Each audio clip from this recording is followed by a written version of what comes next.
उर्द शेर पर खामोशी तारी थी। वो जो अपने वक्त का फिरौन था, शहर के दिए की तरह टिमटिमा रहा था। तबीब इस कोशिश में लगे रहते थे कि उर्द शेर तक जंग की कोई बुरी खबर न पहुंचे, लेकिन ये मुमकिन न था। वो जब बोलता था तो यही बोलता था कि आगे की क्या खबर है, खबरें अच्छी आ रही हैं। तबीब जो हर वक्त हाजिर रहता उसे जवाब देता और उसे सदमे से बचाने के लिए कभी कहता मुसलमान पछता रहे हैं कि वो किस देव को छेड़ बैठे हैं, कभी कहता फारस की शहनशाही एक चट्टान है, उसे जो भी टकराया उसने अपना सर फोड़ लिया, और कभी उसकी चहीती मलिका ये कहकर उसका दिल मजबूत करती अरब के बद्दू किसरा के जाहो जलाल की ताब नहीं ला सकते। इन तसल्लियों और इन हौसला अफजा अल्फाज का किसरा उर्द शेर पर दवाइयों की तरह उल्टा यही असर हो रहा था। उसकी खामोशी न टूट सकी और उसके चेहरे पर उदासियों की परछाइयां कम होने की बजाय गहरी होती गईं। उसकी मनपसंद रक्कासा ने उसके सामने हसीन नागन की तरह अपने जिस्म को बल दिए। उसने अपना जिस्म नीमुरियां किया। उर्द शेर के अलील चेहरे पर अपने इत्र बीज रेशम जैसे मलायम बालों का साया किया। फिर रक्स की अदाओं से किसरा के रोगी वजूद को सहलाने के जतन किए, मगर ऐसा लगता था जैसे मोरनी जंगल में नाच रही है और नाच का तिलस्म जंगल की हवाओं में उड़ता जा रहा है। उसकी पसंदीदा मुगन्निया जो उर्द शेर को महसूर कर लिया करती थी, उसका सहर भी रायगा गया। ये रक्कासा और मुगन्निया फारस के हुस्न का शाहकार थी। फारस का हुस्न तो किसरा के हरम में फूलों की तरह खिला हुआ था। इन फूलों में अधखिली कलियां भी थीं। उर्द शेर उनके मखमली जिस्मों की बुबास से मदहोश रहा करता था, मगर अब एक एक को उसकी तन्हाई का साथी बनाया गया तो उर्द शेर ने किसी को भी कबूल न किया। उसके सर्द जिस्म में नौखेज जवानी की तपिश जरा सी भी हरारत पैदा न कर सकी। बेकार है, सब बेकार है। मलिका ने बाहर आकर उस बूढ़े शाही तबीब से कहा, जिसके मुताल्लिक फारस के कोने कोने तक मशहूर था कि उसे देखकर मौत मुंह मोड़ जाती है। मलिका ने रेंधी हुई आवाज में उसे कहा, क्या आपका इल्म और तजुर्बा भी बेकार है? क्या ये महज ढोंग है? क्या आप किसरा के होंठों पर हल्की सी मुस्कुराहट नहीं ला सकते? कौन कहता है आप मौत का मुंह मोड़ दिया करते हैं? जरतुश्त की रहमतें हों तुझ पर मलिका फारस। बूढ़े तबीब ने कहा, न किसी की मौत मेरे हाथ में है, न किसी की जिंदगी मेरे हाथ में है। मैं जिंदगी और मौत के दरमियान कमजोर सी एक दीवार हूँ। मौत के हाथ इतने मजबूत और तवाना हैं कि इस दीवार को दरवाजे के किवाड़ की तरह खोल लेते हैं और मरीज को उठा ले जाते हैं, और मेरा इल्म और मेरा तजुर्बा मुंह देखते रह जाते हैं। अल्फाज, महज अल्फाज। मलिका ने फर्श पर बड़ी जोर से पांव मारकर कहा, खोखले अल्फाज। क्या अल्फाज किसी दुखियारे का दुख मिटा सकते हैं? किसी रोगी को रोग से निजात दिला सकते हैं? क्या आपके अल्फाज में इतनी ताकत है कि किसरा के रोग को चूस लें? नहीं मलिका फारस। तबीब ने बड़े तहम्मुल से कहा और कांपते हुए हाथ से मलिका के बाजू को पकड़ा और उसे बिठाकर कहा, अल्फाज किसी के दुख और किसी के रोग को नहीं मिटा सकते, अलबत्ता दुख और रोग की अजियत को जरा कम कर दिया करते हैं। हकीकत के सामने अल्फाज कोई मानी नहीं रखते, और हकीकत अगर तल्ख हो तो आलम के मुंह से निकलते अल्फाज यूं लगते हैं जैसे खिजा में शजर के जर्द पत्ते गिर रहे हों। सूखे हुए इन पत्तों को फिर हवाएं उड़ाती फिरती हैं। हम किसरा को हकीकत से बेखबर रख रहे हैं। बूढ़े तबीब ने कहा, मलिका किसरा, तुम किसरा से इस हकीकत को कब तक छुपाए रखोगी? ये रक्स और ये नगमे और ये मखमल जैसे नर्म मुलायम और नौखेज जिस्म किसरा उर्द शेर का दिल नहीं बहला सकते। अगर किसरा सिर्फ शहनशाह होते तो वो अपने आप को बड़े हसीन फरेब दे सकते थे, फरार के बड़े दिलकश रास्ते इख्तियार कर सकते थे, लेकिन वो जंगजू भी हैं। उनके घोड़े के सुमो ने जमीन के तख्ते को हिला डाला था। फारस की इतनी अजीम शहनशाही किसरा के जोरे बाजू का हासिल है। इस शहनशाही को उन्होंने रोमियों की ताकतवर फौज से बचाया है। किसरा ने लड़ाइयां लड़ी हैं, बड़े खूरेज मार के लड़े हैं। अब वो जंगजू उर्द शेर बेदार हो गया है। अब रक्स नगमा और ये तिलिस्माती जवानियां उन पर उल्टा असर कर रही हैं। अब वो किसी रक्कासा और किसी मुगन्निया नहीं, हरमज को बुलाते हैं, अंदर जिगर को पूछते हैं, ब्रह्मन जाजोया और अनुष्ठान को पुकारते हैं, कहाँ हैं उनके ये सालार? तुम उन्हें क्या धोखा दोगी? मलिका ने आह भर कर कहा, कुछ नहीं, कुछ भी नहीं। आप ठीक कहते हैं, लेकिन कुछ तो बताएं, मैं कुछ नहीं समझ सकती। क्या आप मुसलमानों को जानते हैं? जहाँ चंद ईसाई आए थे वो कहते हैं कि मुसलमानों में कोई पुरस्कार ताकत है जिसका मुकाबला कोई नहीं कर सकता, और मैंने देखा है कि दजला और फरात के दरमियानी इलाके में हमने जिन मुसलमानों को आबाद करके उन्हें अपना गुलाम बना रखा है और जिन्हें हम कीड़े मकोड़े से बढ़कर कुछ नहीं समझते, वही मदीना वालों का बाजू बन गए हैं और हमारा लश्कर उनके आगे भागा भागा फिर रहा है। ये अकीदे की ताकत है मलिका फारस। तबीब ने कहा, तो क्या उनका अकीदा सच्चा है? नहीं मलिका फारस, बूढ़े तबीब ने जवाब दिया। एक बात कहूँ जो शायद तुम्हें अच्छी न लगे, मुसलमानों का अकीदा ये है कि बादशाही सिर्फ अल्लाह की है और बंदे उसके हुक्म के पाबंद हैं, और वो कहते हैं कि उस अल्लाह के सिवा कोई माबूद नहीं। क्या तुम इस राज को समझी हो मलिका किसरा? नहीं बुजुर्ग तबीब, मलिका ने जवाब दिया, मैं नहीं समझ सकी। बादशाही तो एक खानदान और उसके एक फर्द की होती है, इसका अंजाम तुम देख रही हो मलिका किसरा। तबीब ने जवाब दिया, आज वो एक इंसान जो अपने आप को इंसानों का शहंशाह समझता है, बेबस और मजबूर अंदर पड़ा है और अपनी बादशाही को बचा नहीं सकता। उसका लश्कर पसपा होता चला आ रहा है। इन सिपाहियों को क्या पड़ी है कि वो एक खानदान और एक इंसान की शहंशाही की खातिर अपनी जानें दें, और वो जो हजारों की तादाद में मर रहे हैं वो भागते हुए मर रहे हैं। और वो जब देखते हैं कि माले गनीमत तो है ही नहीं, फिर लड़ें क्यों? वो तुम्हारे खजाने से महाना वसूल करने के लिए जिंदा रहना चाहते हैं। मुसलमान, तबीब ने कहा, मुसलमान एक इंसान के आगे जवाब दे नहीं, वो अल्लाह की खुशनूदी के लिए लड़ते हैं और अपने अमीर का हुक्म मानते हैं। यही वजह है कि वो इतनी कम तादाद में भी तूफान की तरह बड़े चले आ रहे हैं। मलिका फार्स, अकीदा अपना अपना और मजहब अपना अपना होता है। मैं इल्म और तजर्बे की बात करता हूँ। जो एक खानदान और एक इंसान अपने आप को शहंशाह बना लेता और इंसानों को इंसान समझना छोड़ देता है, तो एक दिन आता है कि वो अपने साथ अपनी फौज को भी और अपनी रियाया को भी तबाही के गड्ढे में फेंक देता है। मलिका ने कहा, मैं नहीं समझ सकती, मैं समझना नहीं चाहती, मैं सिर्फ ये चाहती हूँ कि किसरा सेहतयाब हो जाएं।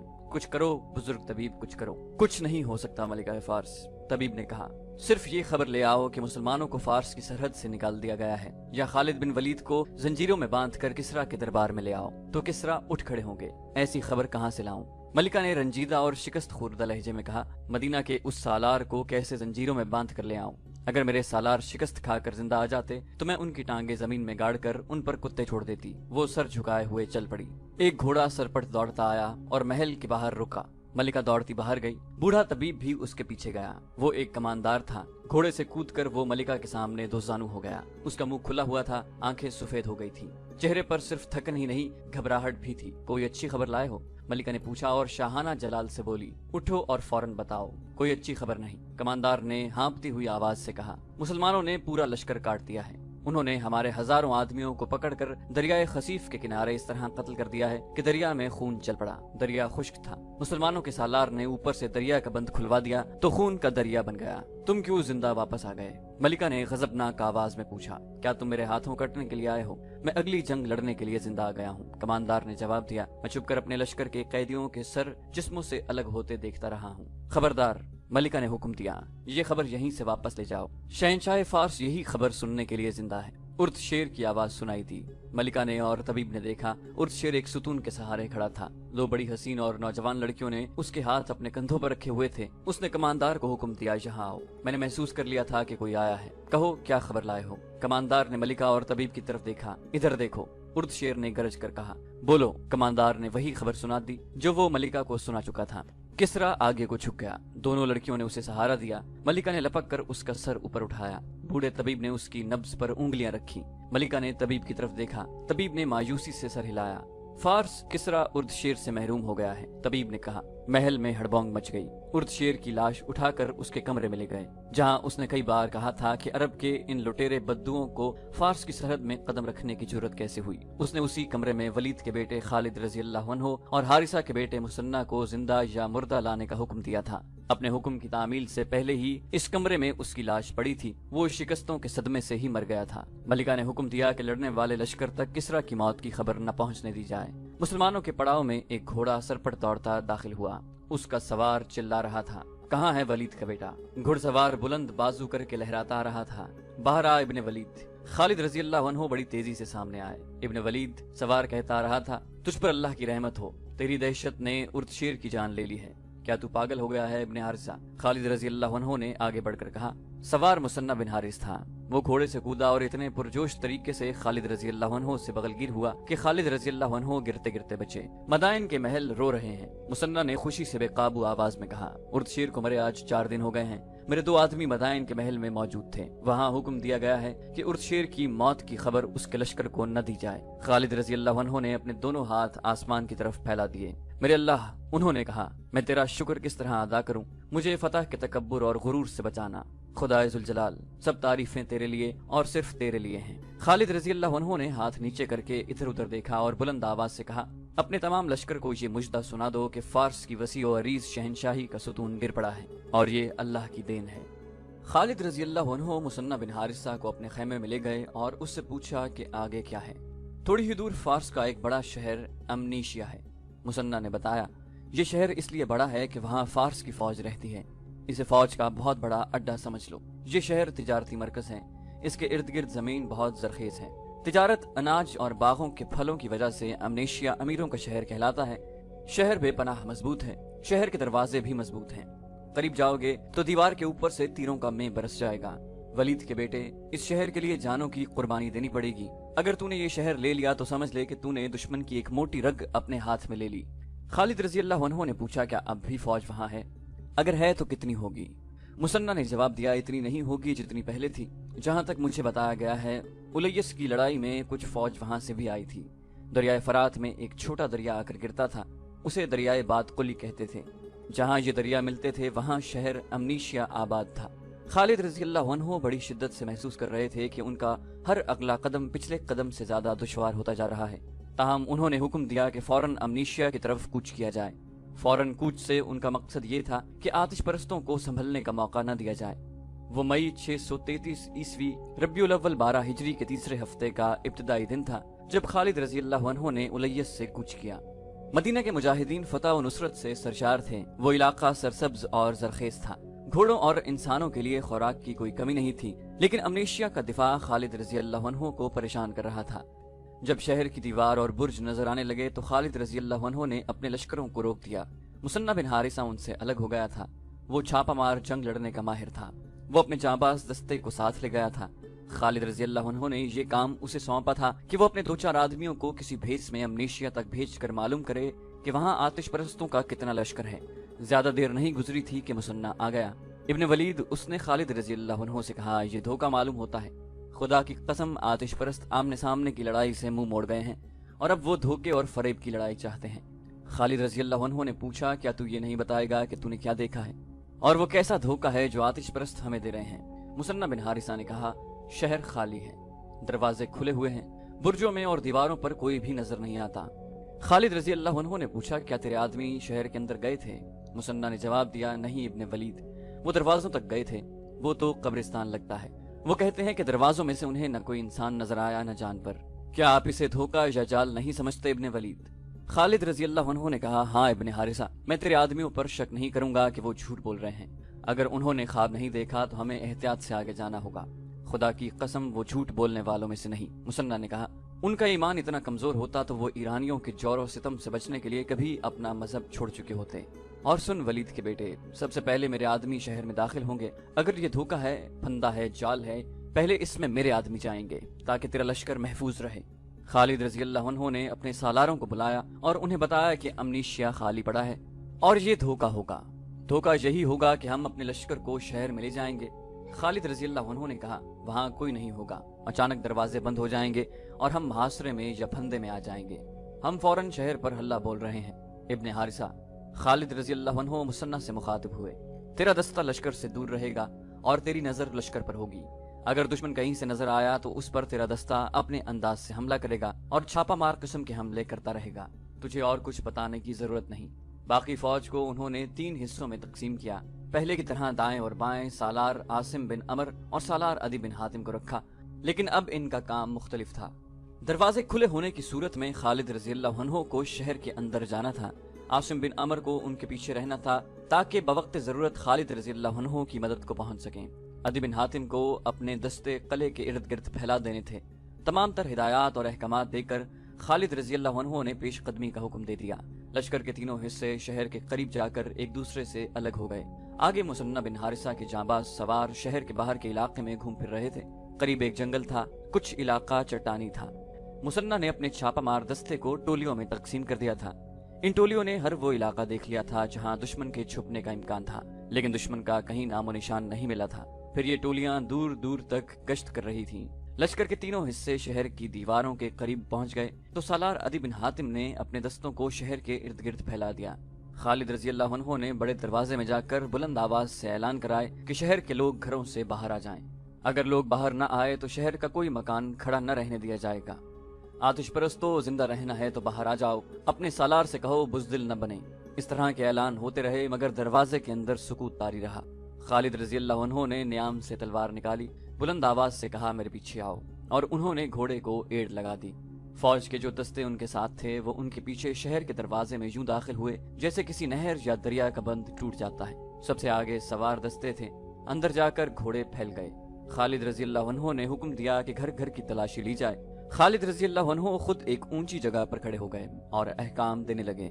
उन्होंने कासिद से कहा कि सालार आसिम बिन अमर के पास जाए और उसे कहे कि अपने दस्ते अंदर ले आओ और प्यादा तीरंदाजों को शहर पनाह की दीवारों पर फैला दो। देखते ही देखते आसिम बिन अमर के तीरंदाज तमाम दीवारों पर फैल गए। वो अंदर भी देख रहे थे और बाहर भी। खालिद रजी अल्लाह अन्हु दीवार के ऊपर गए और सालार शहर के गिर्द घूम आए। शहर में उन्हें अपने दस्तों के सिवा और कोई भी नजर नहीं आ रहा था। बाहर अदी बिन हातिम के दस्ते थे। खालिद रजी अल्लाह अन्हु की नजर जहां तक काम करती थी, उन्हें दुश्मन के लश्कर का कोई खोज नहीं मिल रहा था। उन्हें घुड़सवारों की 3 टोलियां दिखाई दी। वो मुसन्ना बिन हारिसा के सवार थे। खालिद रजी अल्लाह अन्हु नीचे आ गए। उन्हें बताया गया कि एक ज़ईफुल उम्र आदमी एक मकान में चारपाई पर पड़ा ऊँघ रहा है। खालिद रजी अल्लाह अन्हु उसके मकान में गए। एक बूढ़ा जिसकी आंखें अधखुली थीं और मुंह भी खुला हुआ था, चारपाई पर पड़ा लाश लग रहा था। उसकी आवाज सरगोशी से बुलंद नहीं थी, वो कुछ कह रहा था। खालिद रजी अल्लाह अन्हु ने अपने एक मुहाफिज से कहा कि वो उसके मुंह से कान लगाकर सुने। क्या तुम वही लोग हो जिनके डर से शहर खाली हो गया है? बूढ़े ने पूछा। हम मुसलमान हैं। मुहाफिज ने कहा, मदीना के मुसलमान। बूढ़े ने पूछा और जवाब के इंतजार किए बगैर कहने लगा, मैं यहाँ का ईसाई हूँ। वो मुझे मरने के लिए छोड़ गए हैं। सब चले गए हैं। कहाँ चले गए हैं? भाग गए हैं। बूढ़े ने कहा, सालार भाग जाए, फौज भाग जाए तो लोग क्यों नहीं भागेंगे?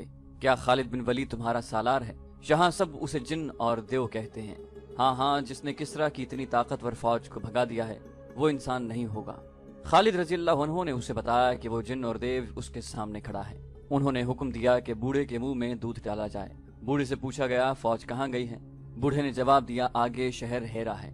अजदाबा वहाँ का हाकिम है। शायद उसने हुक्म दिया था कि सब लोग हेरा आ जाओ। हमारे इस शहर के जवान आदमी मदीना वालों के खिलाफ लड़ने गए थे, बहुत सारे मारे गए हैं। वो जो बचकर आ गए थे वो हेरा चले गए थे। पीछे बूढ़े, औरतें और बच्चे रह गए थे। यहाँ के सब लोग खालिद बिन वलीद से डरते हैं। हमारे भाग कर आने वाले जवानों ने लोगों को और ज्यादा डरा दिया। वो कहते थे कि मुसलमान खून का दरिया बहा देते हैं और वो इधर आ रहे हैं। सब भाग गए हैं। मैं नहीं भाग सका, मैं तो उठ भी नहीं सकता। वो मुझे मरने के लिए छोड़ गए हैं। तकरीबन तमाम मौरखों ने लिखा है कि अमनीशिया शहर इस हालत में खाली था कि लोगों के घरों में सामान और कीमती अशिया ऐसे पड़ी थीं जैसे इन मकानों के मकीन अभी अभी कुछ देर के लिए बाहर निकल गए हों। लोग इतनी उजलत में भागे थे कि रकमें और सोना वगैरह भी पीछे छोड़ गए थे। खालिद रजी अल्लाह अन्हु के हुक्म से तमाम फौज को शहर में बुला लिया गया और उन्हें माल गनीमत इकट्ठा करने की छुट्टी दे दी गई। ये अमीरों का शहर था। घरों में कीमती अशिया और कपड़ों की अफराद थी। मुसलमान बाज चीजों को देखकर हैरान होते थे। ये चीजें वो अपने साथ ले जाना चाहते थे। जब सामान एक जगह इकट्ठा किया गया तो खालिद रजी अल्लाह अन्हु ने देखा और हुक्म दिया कि आग लगा दो इस सामान को। ये ऐशो इशरत का वो सामान है जिसने इस कौम को बुज़दिल बना दिया है। इन लोगों का अंजाम देख लो, इनके महल और मकान देख लो। खुदा की कसम, खुदा जिसे तबाह करना चाहता है उसे ऐशो इशरत में डाल देता है। हमें आगे जाना है, जला दो इसे और सोना, हीरे, जवाहरात और रकमें अलग कर लो। तिबरी ने खास तौर पर लिखा है कि खालिद रजी अल्लाह अन्हु ने इस ख्याल से कीमती ज़रूफ, रेशमी कपड़े और अमीर घरों का सामान जला देने का हुक्म दिया था कि मुजाहिदीन जिहाद से मुंह मोड़ जाएंगे।